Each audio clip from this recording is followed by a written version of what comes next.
आज हम जानेंगे कि आलस्य से खुद को कैसे बचाएं। हर व्यक्ति ये बात जानता है कि आलस्य सभी के जीवन का दुश्मन है। आलस या फिर आलस्य हमें कुछ भी कार्य नहीं करने देता।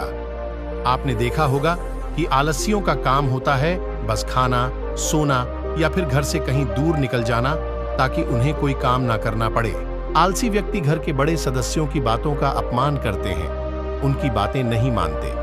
कोई काम करने को अगर बोल दे तो बहाने बनाकर उसे टाल देते हैं। आलसी लोग बातों का अनसुना करते हैं। उन्हें घर परिवार दुनिया से कोई मतलब नहीं होता है। वह क्या कर रहे हैं, कहां जा रहे हैं, इससे भी कोई मतलब नहीं होता। उन्हें मतलब होता है तो बस अपने आराम से। एक बार एक लड़का था जो कि बहुत आलसी था, कुछ काम नहीं करता था। वह अपने सारे काम कल पर डाल देता। वो बस खाता पीता दोस्तों के साथ घूमता रहता। पढ़ाई की बात आती तो वो कल से करूंगा बोलकर उसे भी टाल देता।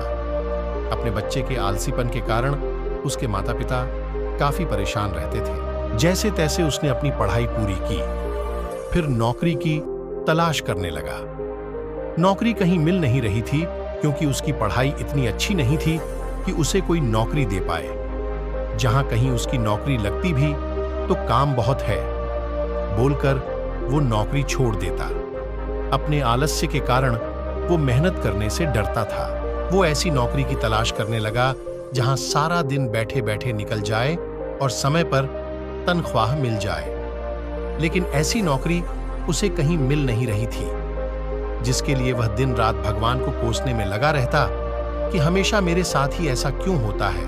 इतना समय हो गया, उसे कोई आराम की नौकरी नहीं मिली। जब नौकरी कहीं नहीं लगी तो वह अपने पिता के साथ दुकानदारी करने लगा।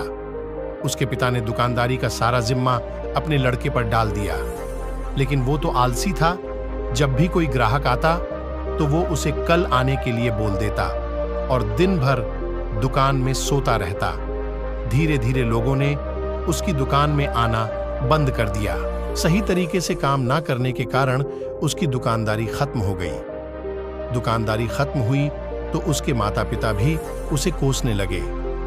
इन सब बातों के लिए भी वह आलसी लड़का भगवान को ही दोष देने लगा कि आपने मुझे इतना आलसी बना दिया, आपने मेरी दुकानदारी छीन ली, आप ही मेरे साथ बुरा करते हो। सही तरीके से काम ना करने के कारण उसकी दुकानदारी खत्म हो गई। दुकानदारी खत्म हुई तो उसके माता पिता भी उसे कोसने लगे।